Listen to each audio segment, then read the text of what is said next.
21 de março de 2014. Quebra-quebra durante a venda de ingressos agita ambiente no Palmeiras às vésperas do clássico contra o Santos. Em clima de final antecipada, Zinho, gerente de futebol do Peixe, fala da expectativa para o confronto contra o ex-clube. São Paulo. Muricy confirma time reserva e põe fim à polêmica com Mano Menezes. Sem chances de classificação, o Corinthians se despede do Paulistão contra o Atlético Sorocaba no Pacaembu. Cruzeiro empata com o Defensor do Uruguai no Mineirão e se complica na Libertadores. Copa do Brasil. Fluminense joga futebol de segunda divisão e perde do Horizonte no Ceará. Osasco vence a primeira do play-off e técnico Luiz Omar entra para a história. O pupilo superou o mestre.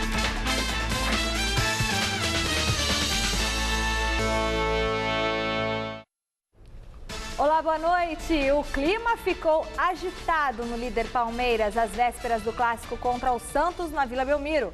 Depois da depredação no escritório da sede do programa de sócio-torcedores na tarde de ontem, durante a venda de ingressos para o jogo de domingo, o presidente Paulo Nobre concedeu entrevista coletiva esclarecendo mais um ato de vandalismo no futebol. Deixar claro o que aconteceu, eu li várias versões.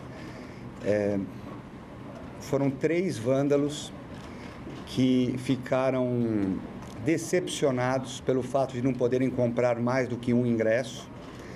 Na verdade, eles queriam comprar, além dos ingressos deles, eles queriam comprar 90 ingressos.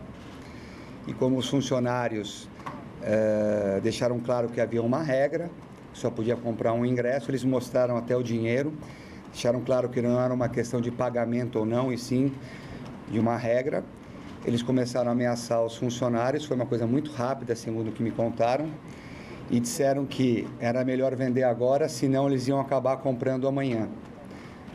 Mais uma vez, como foi negado, eles quebraram os computadores, viraram a mesa e até agrediram um funcionário. Um fato lamentável que está sendo muito bem apurado, com a ajuda já da polícia.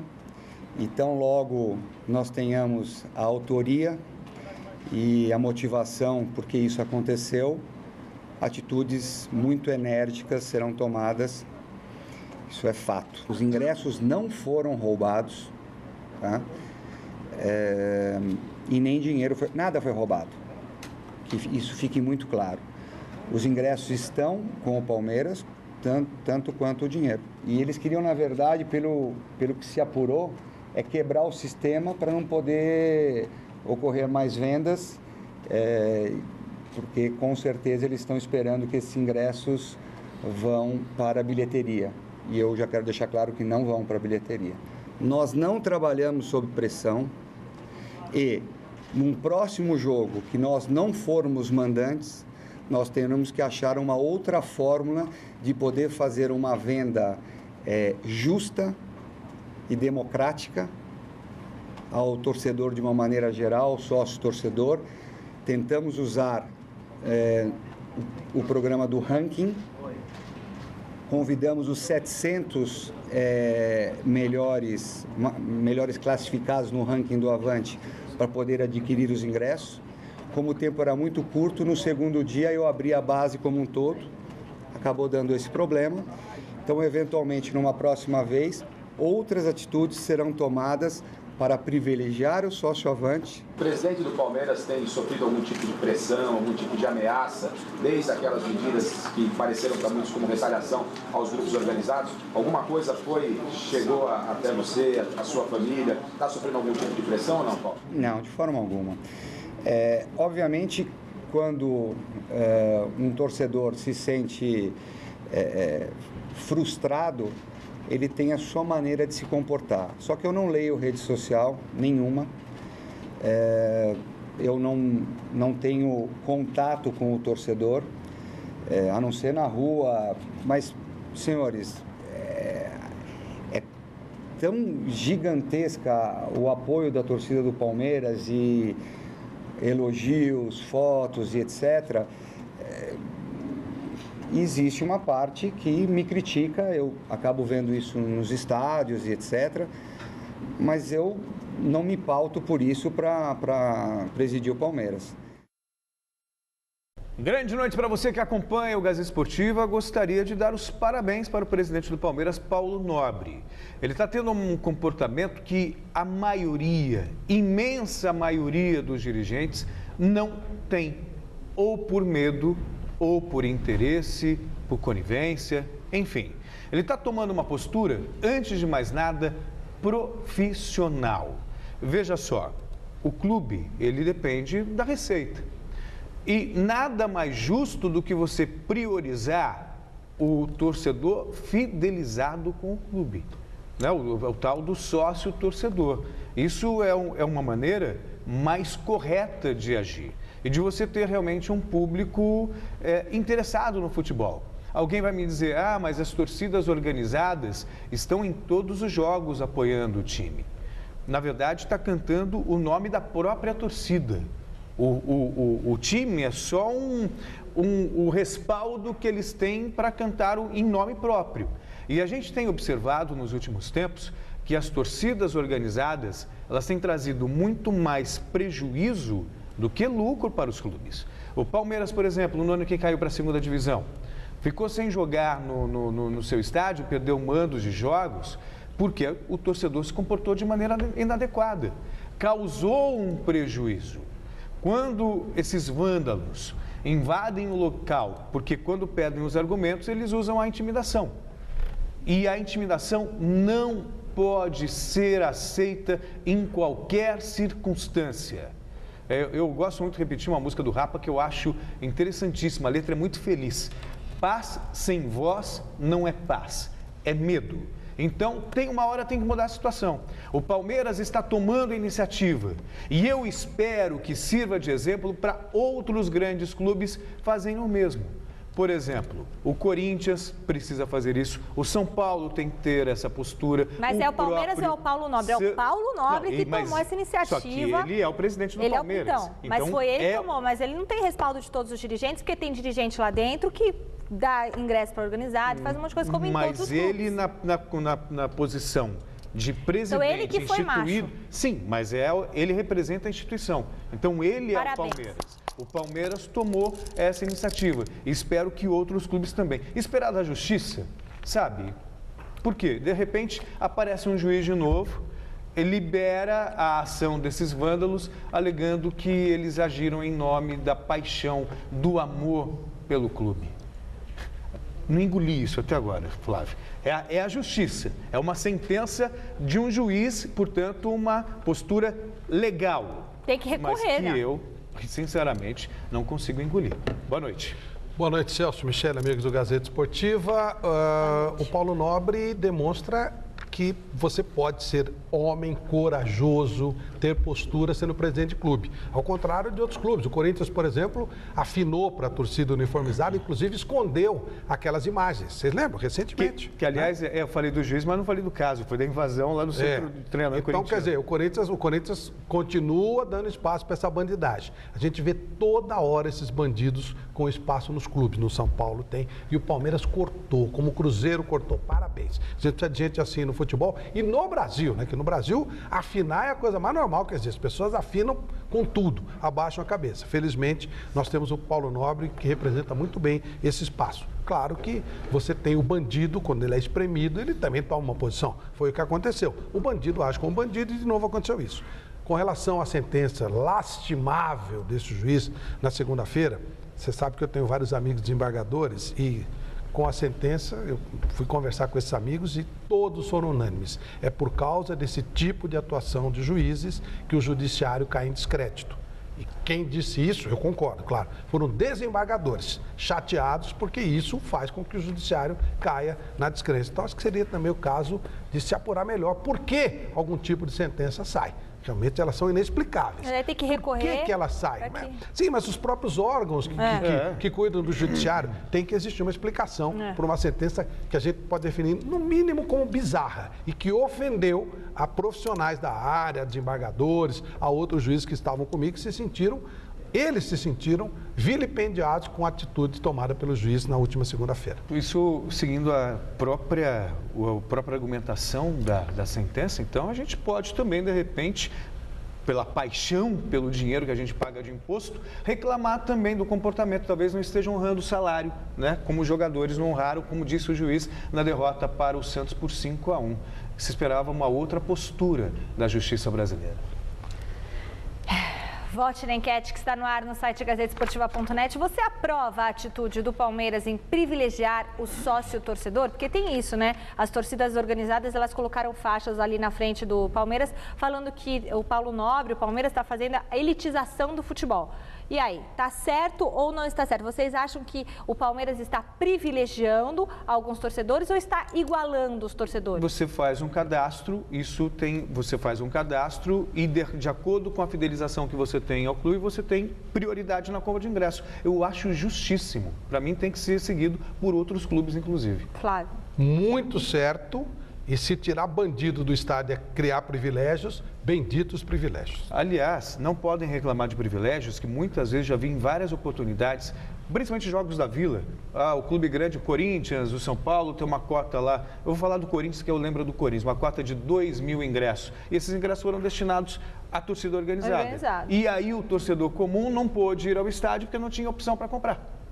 Então, privilégio por privilégio, se cadastra no clube, se torna um fiel torcedor ou um sócio torcedor, eu acho. E aí tem as suas vantagens. Muito bem, então todos somos aqui a favor de privilegiar o sócio torcedor. A gente quer saber a sua opinião.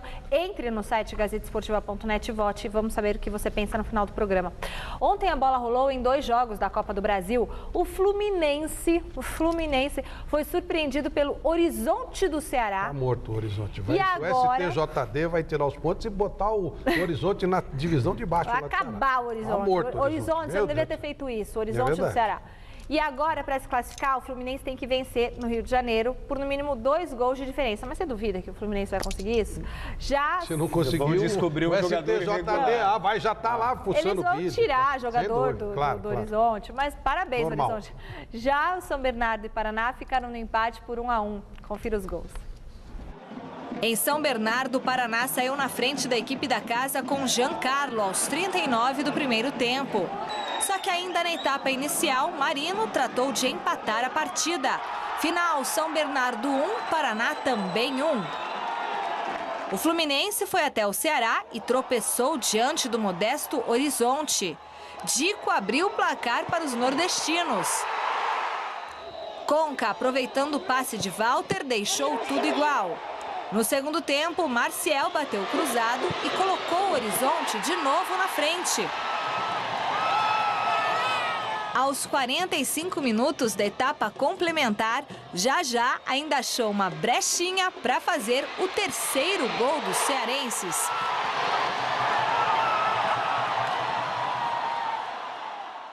Tudo bem que o Fluminense perdeu gols, o Fred especialmente perdeu um gol incrível, a bola bateu no travessão e saiu. 3-1 não é um vexame para o Horizonte do Ceará, é um placar vexatório, mas nada que o Fluminense não possa resolver. Se não resolver, o STJD resolve, não tem problema. E o Fred, hein? É o centroavante da seleção? É o que o Filipão escolheu. Você concorda? Em princípio, sim. Muito bem. Bom, vamos embora, João. Da Copa do Brasil para a Copa Libertadores da América. Ontem, jogando no Mineirão, o Cruzeiro abriu 2-0 contra o Defensor do Uruguai, mas cedeu empate no último minuto de jogo e se complicou na principal competição continental. No Mineirão, o Cruzeiro saiu na frente do Defensor do Uruguai com este golaço de falta de Everton Ribeiro. A vantagem da equipe celeste ficou ainda maior depois que Júlio Batista acertou um belo chute no cantinho do goleiro Campanha. Só que o time uruguaio foi valente e buscou a igualdade. G2 diminuiu para os visitantes. E Gutierrez, aproveitando o rebote de Fábio, decretou o empate em Belo Horizonte. Final, Cruzeiro 2, Defensor do Uruguai também 2. Flávio Prada, o senhor fica aqui agitando nos bastidores. Eu não falei nada. Fala rápido, não tem tempo. Eu vou falar rápido. Que vergonha também o Cruzeiro, hein? Você acha? Acho. Campeão brasileiro. Olha só, o Cruzeiro vai ter que vencer a Universidade Católica jogando no Chile. Universidade Católica. Universidade Católica. É. Jogando no Chile. Lelê. O bicho pegou. Quer dizer, Lanterna, o atual campeão brasileiro, esperava uma campanha melhor na Libertadores. Perdeu 2 jogos fora e aí a chance que tinha em casa jogou no lixo também, empatando com o defensor. Vamos ver como vai sair diante da Laú, mas acho muito difícil. Quem está... Quer comentar, Flávio? Não vai passar esse assunto? Tudo bem. Próximo você comenta. Quem está com a situação bem diferente, que é do Cruzeiro, é o Atlético Paranaense. O Furacão recebeu ontem na Vila Capanema o Universitário, venceu sem dificuldades e com 9 pontos conquistados é o time brasileiro com melhor campanha na competição. Na Vila Capanema, Bruno Mendes recebeu na frente e fez o primeiro do Atlético Paranaense sobre o Universitário do Peru.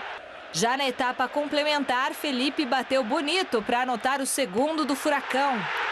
O terceiro gol dos donos da casa veio depois dessa falha do goleiro Carvalho. O arqueiro entregou a bola nos pés de Ederson, que não perdoou. Final, Atlético Paranaense 3, Universitário do Peru 0. Ontem, mais 3 jogos completaram a 4ª rodada da fase de grupos da competição. Veja os gols. Jogando em casa, a União Espanhola do Chile bateu o San Lorenzo da Argentina por 1-0. O único gol da partida foi marcado por Gustavo Canales de cabeça aos 21 minutos do segundo tempo. Com a vitória, o time chileno assumiu a 2ª colocação do Grupo 2 com 6 pontos, 1 a menos do que o líder Botafogo. Pelo Grupo 3, o Lanús da Argentina fez o dever de casa contra o Deportivo Cali da Colômbia. Logo no primeiro minuto da partida, Jorge Pereira, completando o cruzamento de Velásquez, abriu o marcador para os argentinos. E o próprio Velásquez, nesse lindo chute de fora da área, definiu o placar ainda aos 4 minutos de jogo. Realmente uma pintura. E ficou assim: Lanús Lanterna 2, Deportivo Cali vice-líder 0. Ainda no Grupo 3, o Cerro Porteño do Paraguai assumiu a liderança da chave ao bater o O'Higgins do Chile. Aos 2 minutos de partida, Romero acertou o travessão e Daniel Guissa, no rebote, colocou o time da casa em vantagem. 1-0 Cerro Porteño. 5 minutos mais tarde, Júlio Santos, em cobrança de penalidade, ampliou para o clube paraguaio. E aos 10 minutos, Pablo Calandria, também em cobrança de pênalti, descontou para os visitantes, fechando o placar. Cerro Porteño líder 2, O'Higgins terceiro colocado 1. Após a definição das 8 equipes classificadas para as quartas de final da Liga dos Campeões da Europa, um sorteio na Suíça definiu os confrontos desta fase. Vamos ver quais são. O Barcelona fará o clássico espanhol contra o Atlético de Madrid. Já o Real de Carlo Ancelotti tentará se vingar da eliminação na temporada passada contra o Borussia Dortmund. O PSG encara o Chelsea de José Mourinho. E por fim, o atual campeão Bayern de Munique mede forças contra o Manchester United. Ou seja, só jogaço. Não importava a ordem do sorteio, são os 8 primeiros colocados na fase de grupos que avançaram para as quartas de final e aí não tem jeito, é briga entre cachorros grandes. Atlético de Madrid e Barcelona, eu acho um pecado para o Atlético de Madrid, porque faz uma boa temporada. Eu acho que ele não vai ser mole, não. Para mim é jogo equilibradíssimo. Mas... Eu não dou o Barcelona como favas contadas, ao contrário. Acho que até o Atlético é um pouquinho favorito. É que tá aí nessa... Eu vi 2 molezinhas aí. O Bayern vai atropelar o Manchester United. Você acha? Atropelar. Você acha que a camisa não vai lá? Eles vão ficar com a camisa muito suada de correr atrás. Vai tomar 2 goleadas. E acho também que o Real Madrid vai arrebentar com o Borussia Dortmund. Esses 2 jogos, molezinha. Chelsea e PSG, para mim, pau a pau. Não consigo imaginar. O PSG tem um pouquinho mais de time, mas o Chelsea tem o Mourinho. E Barcelona e Atlético de Madrid, para mim, taco a taco, um pouquinho pro Atlético. É que nessas horas, na hora da decisão, eu acho que a camisa, ela pesa, Flávio. Ela acaba pesando. Por isso que eu acho que o Barcelona é um pouquinho favorito e melhor para o Atlético seria pegar um outro adversário. O Borussia, tudo bem que perdeu o Goetz e tal, mas no ano passado, vai lembrar, também goleou o Real Madrid. Mas era outro time, de era maneira outra situação. impiedosa. Você vai ver esse ano o que vai acontecer. Para mim, 2 porradas assim... No PSG o Bayern, pau a pau. O Bayern, para mim, arrebenta os 2 jogos e o Real Madrid também. O Bayern é que, se apresentar aquilo que a gente espera, né, tem tudo. Que contra o Arsenal também Se ele não apresentar tudo, aí ele ganha normalmente. Se ele apresentar tudo, ele goleia as duas. Acho que vai ter que apresentar um pouquinho mais do que apresentou contra o Arsenal, mas sem dúvida é o melhor time do mundo na atualidade, o Bayern, indiscutivelmente.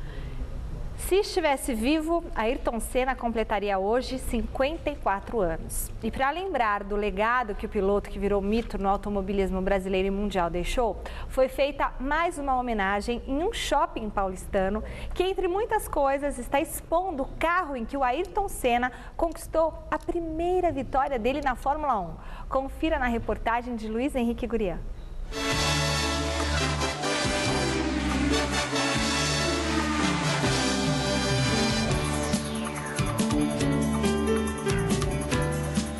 Painel para mensagens, capacetes, macacão, placas, troféus e o carro da primeira vitória. GP de Portugal, 1985. E pela primeira vez mostrado gratuitamente. Homenagem a Ayrton Senna da Silva. O beco para os familiares e amigos mais próximos. O Mago da Chuva. Senna nasceu em 21 de março de 1960. Completaria, portanto, 54 anos de vida. Dia 1º de maio, 20 anos da morte. No Grande Prêmio de Imola, na Itália. Nada de tristeza. Saudade. Muita saudade, sim. Por isso, ao som do hino da vitória como trilha sonora, foi aberta por Viviane Senna, irmã de Ayrton, a exposição Ayrton Senna, sempre 20 anos, no shopping Vila Lobos, na zona oeste da cidade de São Paulo. Tudo isso traz, na verdade, a nossa memória, uma coisa muito importante que o Ayrton deixou, que foram mais do que campeonatos, pontos, vitórias, mas foram valores. Os valores que estavam atrás dessas vitórias. Valores como garra, determinação, coragem, disciplina. A exposição funciona diariamente no horário do shopping, das 10 horas da manhã até as 10 horas da noite, de graça, não se paga nada. As pessoas podem tirar fotos, ficavam à vontade e tem um painel, inclusive, para aqueles que quiserem deixar uma homenagem para o Ayrton, que vai ficar muito bonito ao final. Se a gente quiser modificar alguma coisa, é pelas crianças que devemos começar, por meio da educação. O Instituto Ayrton Senna é o prolongamento desta frase. A maior ou mais bonita vitória do Ayrton fora das pistas é o próprio trabalho que é feito com essas crianças, esses alunos das escolas públicas de todo o país que a gente apoia, atende. Através da capacitação dos professores, diretores. São mais de 75 mil professores por ano que nós capacitamos. É mais do que todas as faculdades de pedagogia do Brasil formam a cada ano. E com isso você pode atingir uma massa grande de alunos em mais de 1.300 cidades, que significa 1/5 das cidades do país. As homenagens deste mês de março, que Ayrton Senna completaria 54 anos de nascimento, vão continuar no Brasil e fora. Muitas revelações ainda vão acontecer, como por exemplo uma que fez Viviane Senna no momento da inauguração desta exposição. Para ela, o carro mais bonito que o Ayrton já dirigiu é exatamente esse aqui. Uma Lotus preta e dourada, para mim, é o carro mais lindo da Fórmula 1, sempre, assim, historicamente. Parabéns, Ayrton Senna, onde quer que você esteja, porque você, para nós, estará presente sempre.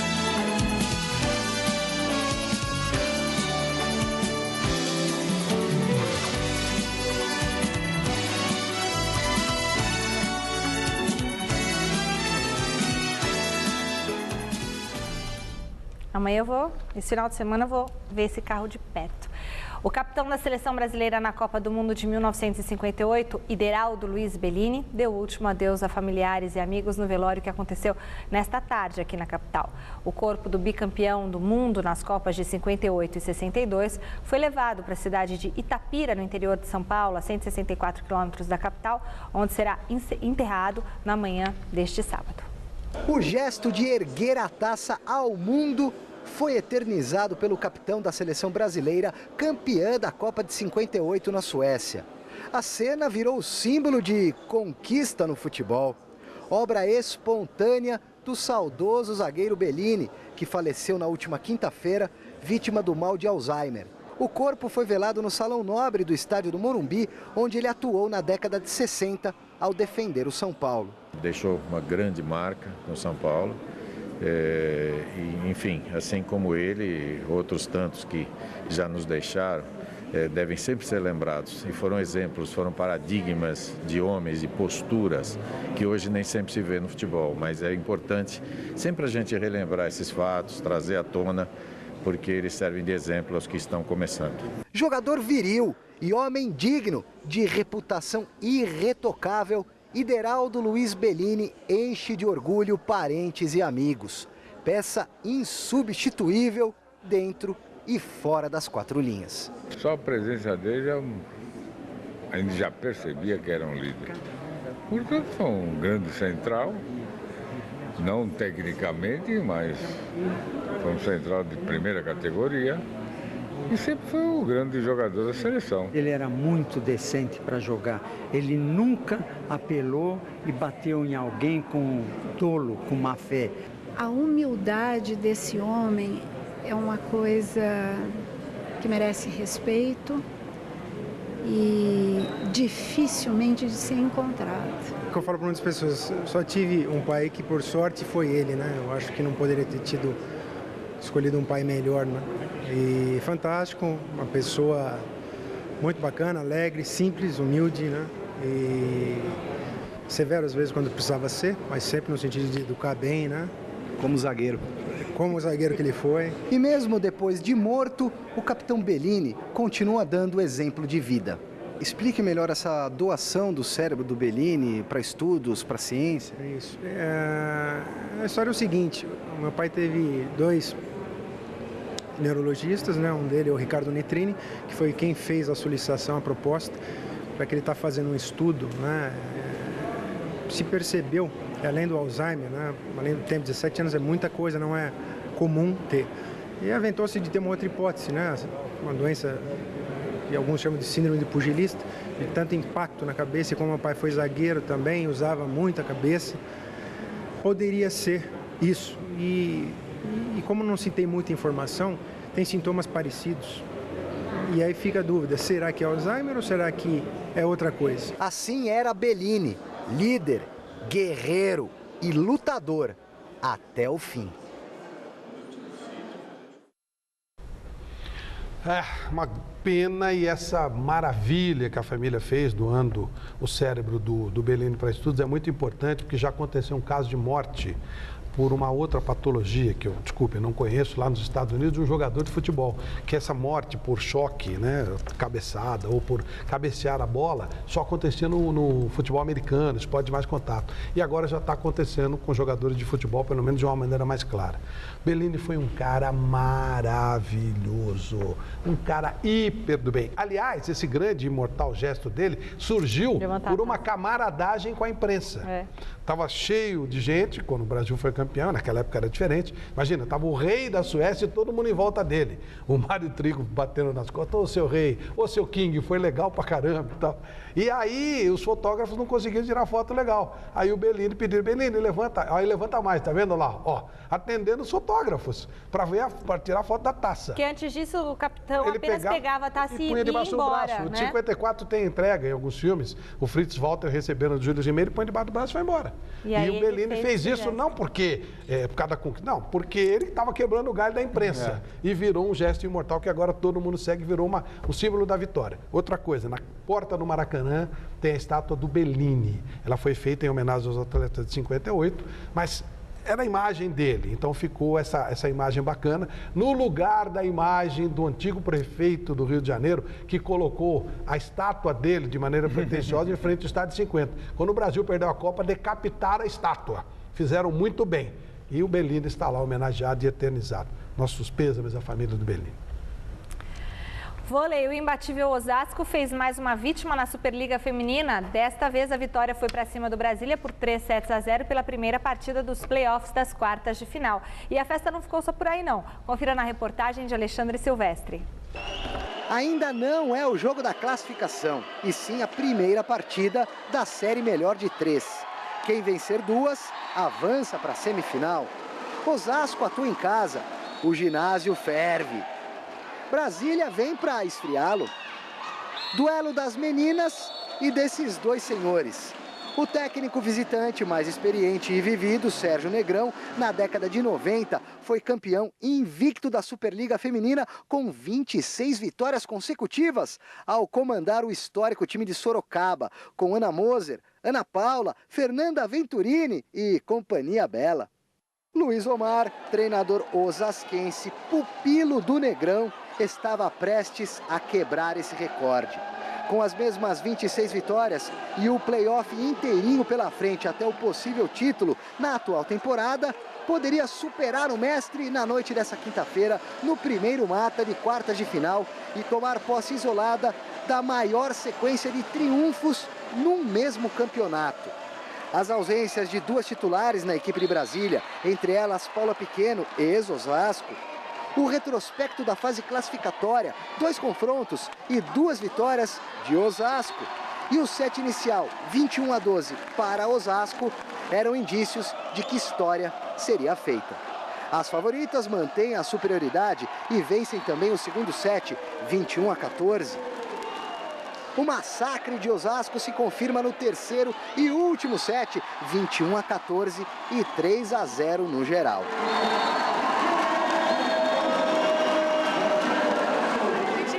Um pouco o jogo mais difícil, porque o time delas é muito bom, teve um desfalque da Paula, mas quinta-feira a gente acha lá em Brasília, com a torcida delas, o jogo vai ser um pouco melhor. Nós estamos difícil, estamos de 2 desfalques aí, a levantadora titular e a Paula Pequeno, que faz muita falta. Eu espero que a Paula volte no segundo jogo, vai dar um reforço bom, mas o nosso problema é o levantamento. Nós treinamos a temporada inteira com a Camila Adão. Flavinha fez 3 treinos com o time titular. E aí o desentrosamento é nítido. Na quinta-feira que vem em Brasília acontece o segundo jogo, mas o feito de Osasco e principalmente do professor Luiz Omar não tem mais volta. 27 vitórias seguidas na mesma temporada da Superliga não é para qualquer um. É marca exclusiva desse personagem. O mais importante dessa marca histórica aí é a estrutura dessa grande equipe. Um grande patrocinador, a Nestlé, de parabéns, porque hoje a Nestlé tem a história, fez a história nos anos 90, está fazendo a história do seu retorno, mas eu agradeço às minhas atletas, à comissão técnica, à parte administrativa, a todos que trabalham aqui diariamente, para a gente continuar mantendo esse nível que todo mundo aí espera, que é a equipe de Osasco. Porém, o recorde pode ser melhor lapidado. Mestre, ok. Pupilo, beleza. Rivalidade, é claro. Ele tem um recorde a superar ainda. Aquele time ficou 39 jogos sem perder. Foram 26 na mesma Superliga, só que depois teve mais 13 na outra. E esse o Luiz Omar tem que bater ainda. Eu acho que o grande barato dessa história toda foi poder homenagear o Sérgio, né, relembrar o grande trabalho que o Sérgio fez, né, e as outras campeãs desse time do Leite Moça que nos anos 90 encantou os amantes do voleibol. E você pode acompanhar os nossos blogs, ler o que a gente escreve no site gazetesportiva.net. O meu blog é o Bela Jogada, acabei de escrever sobre a situação, a depredação lá no Palmeiras, parabéns ao Paulo Nobre. O blog do Celso Cardoso, Na Cara do Gol, escreveu sobre o que, o último tema? Será que eu não lembro qual foi o último Eu vou entrar e vou ver. E o blog do Flávio Prado, No Mundo da Bola. Deixem lá o recadinho de vocês pra gente, tá? Assistam não, leiam os nossos blogs no site gazetesportiva.net. O post foi ontem sobre a moça, como é que é? A moça, é a história de uma senhora que estava perambulando pelo aeroporto do Galeão no começo de dezembro, num domingo à tarde, esperando para fazer uma viagem para Montevidéu. É uma história de ficção. Uma história de ficção? Ficção, é. Prontos para a Copa, é o do Celso. Oi? Prontos para a Copa. Prontos para a Copa. Não, não era esse. Esse aqui foi o que apareceu aqui. Não sei se é ele. Eu vou entrar aqui no Flávio. Acabou o jejum. É isso mesmo. A moça dos milhões é o do Flávio. A moça dos milhões. A moça dos milhões. Aliás, eu vou te dar uma sugestão depois para um outro mote para uma obra de ficção. Você chegar no Rio de Janeiro, no aeroporto Santos Dumont, no Carnaval, e tentar pegar um táxi até Botafogo. Você fez isso? Claro. Você pulou lá? Ninguém queria me levar. Só queriam fazer viagens longas. Fosse agora, a pé, para perto... Não, também não é o caso, né? O Celso é folgado mesmo. Não, Bom, táxi é para me deslocar. Se for um quarteirão, que seja, eu tô pagando? Não, tem que ir a pé. Ou de bicicleta. Ele vai comprar uma. Ou de moto. Ou de moto. De moto, não. Não é legal.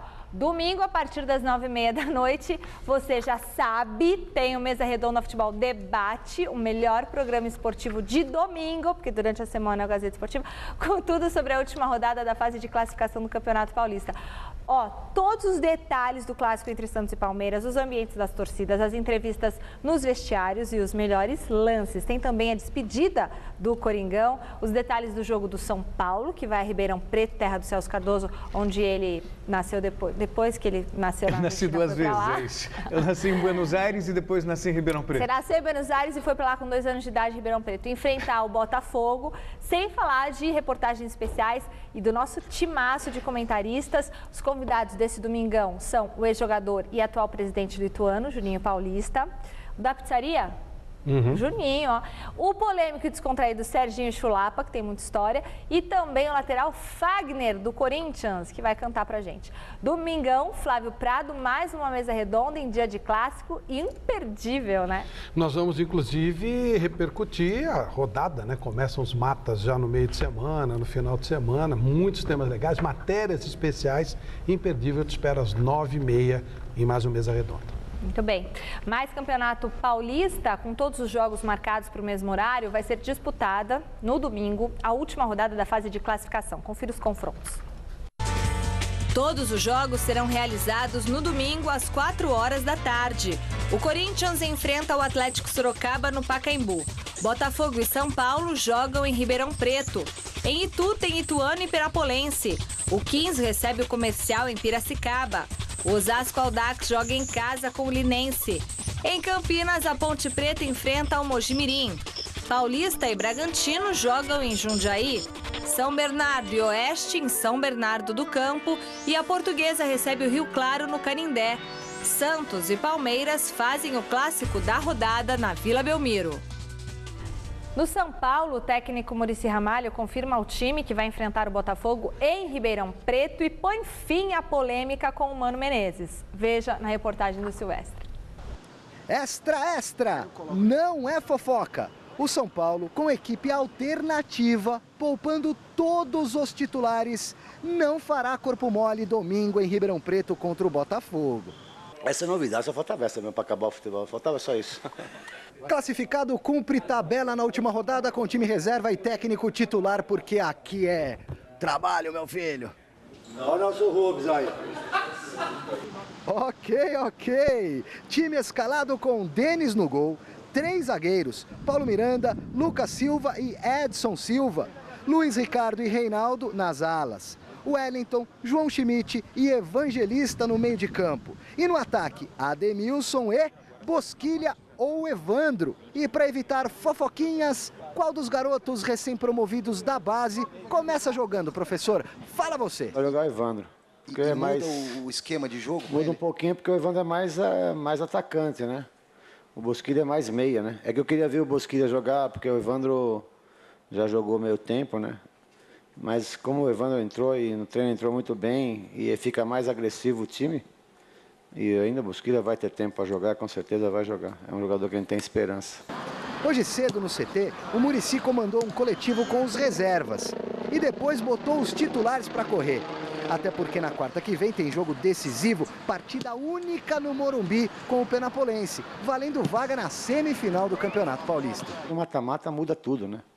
Às vezes não ganha o que fez a campanha melhor, né? Esse é o regulamento do mata-mata. Às vezes não premia o que foi melhor, que é diferente do campeonato de pontos corridos. Aquele ali é o que é o melhor, mostra ali no pontos corridos, né? Mas o regulamento é assim e por isso que a distância vai diminuir no mata-mata. E quem ficou de fora do mata-mata? O Corinthians. Tema que ainda gera repercussão, ou melhor, gerava. Muricy Ramalho trata de colocar panos quentes nessa história. Tá tudo bem, isso aí já passou, já aconteceu. O futebol assim, acontece algumas coisas, a gente tem que... Já resolveu tudo, tá tudo certo, vamos bola pra frente. Mas você engoliu?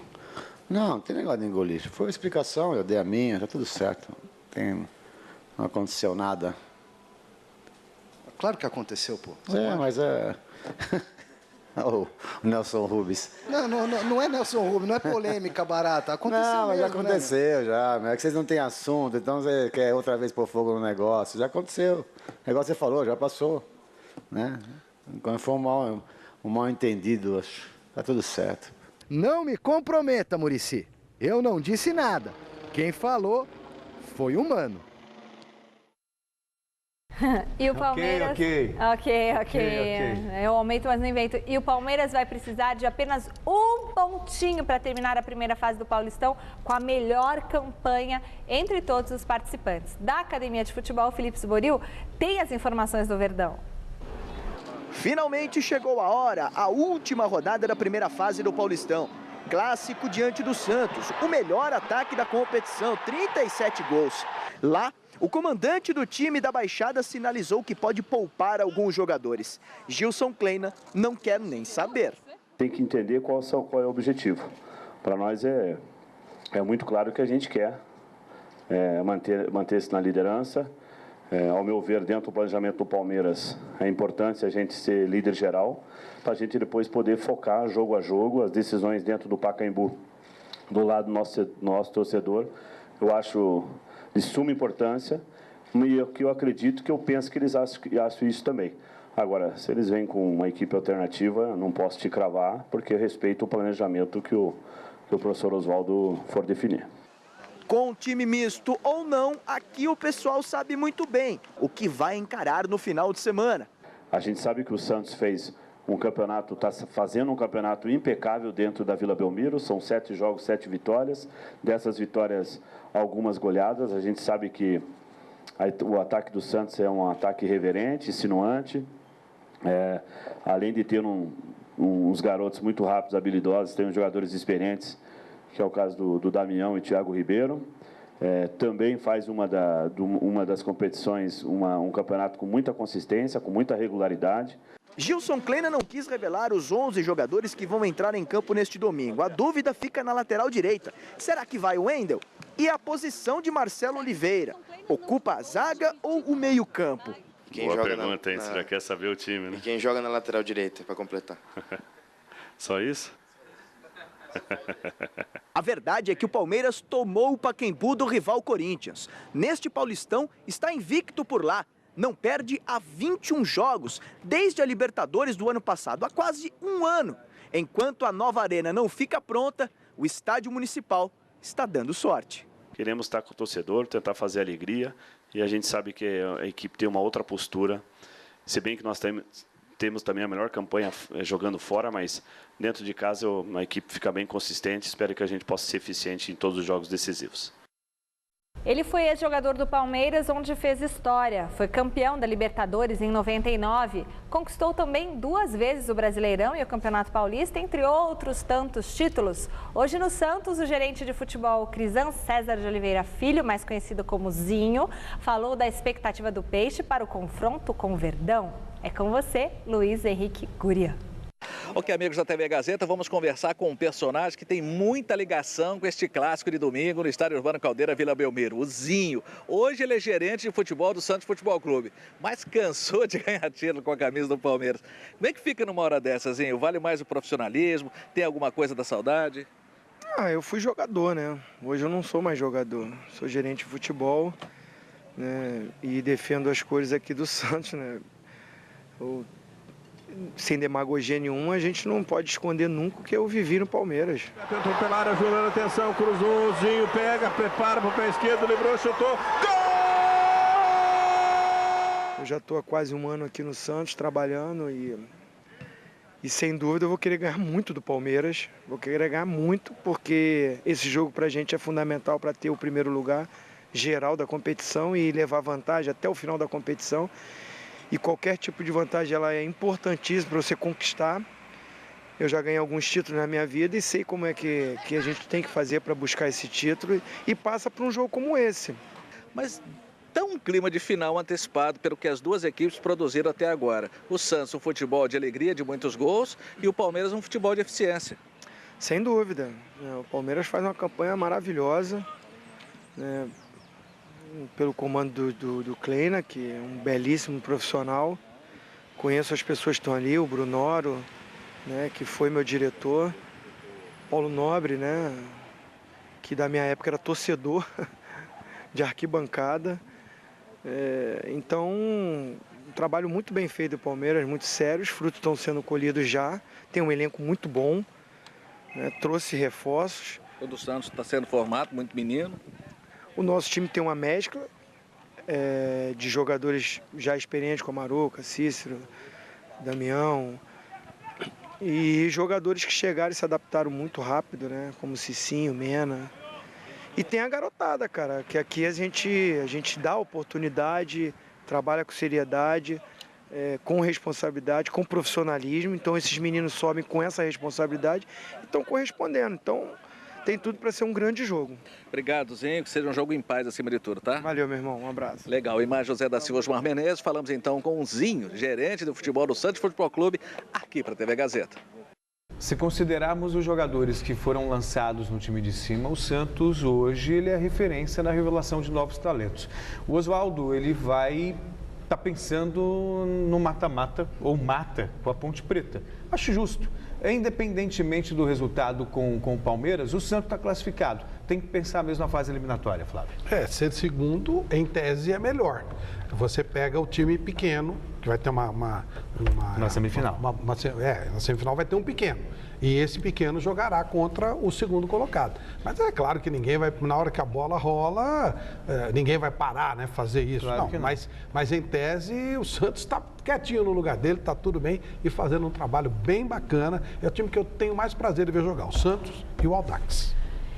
Em clima de despedida e sem chances de classificação para as quartas de final, os jogadores do Corinthians se preparam para enfrentar o Atlético Sorocaba no Pacaembu. As informações do Timão com Adriano Dolfi. Cumprir tabela. Daí algo que o Corinthians não está muito acostumado. Um treino não muito animado para o atual campeão paulista, que está fora do torneio e fecha a participação neste domingo contra o Atlético Sorocaba no estádio do Pacaembu.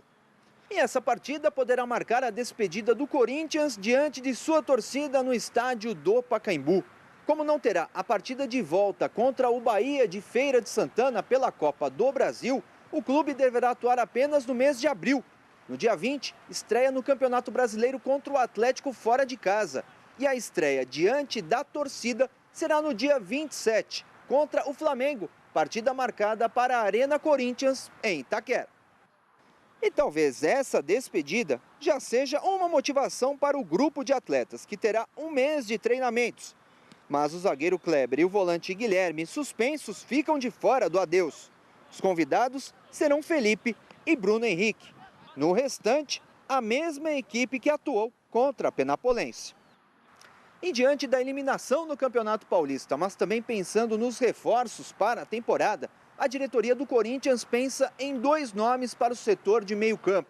O primeiro deles, Elias, que pertence ao Sporting de Portugal e, aliás, nem está jogando no clube português.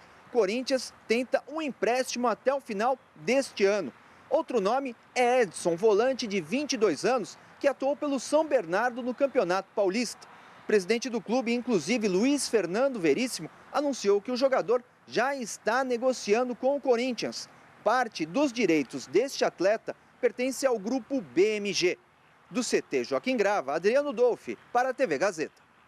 O Gazeta Esportiva desta sexta-feira fica por aqui. Domingo, a partir das 9h30 da noite, tem Mesa Redonda. Fique agora com o Jornal da Gazeta. Boa noite, juízo, bom final de semana. Tchau. Nos vemos daqui a pouquinho no Jornal da Gazeta. Até já. Um abraço, bom final de semana. Nos vemos domingo no Mesa Redonda, 9h30. Tchau.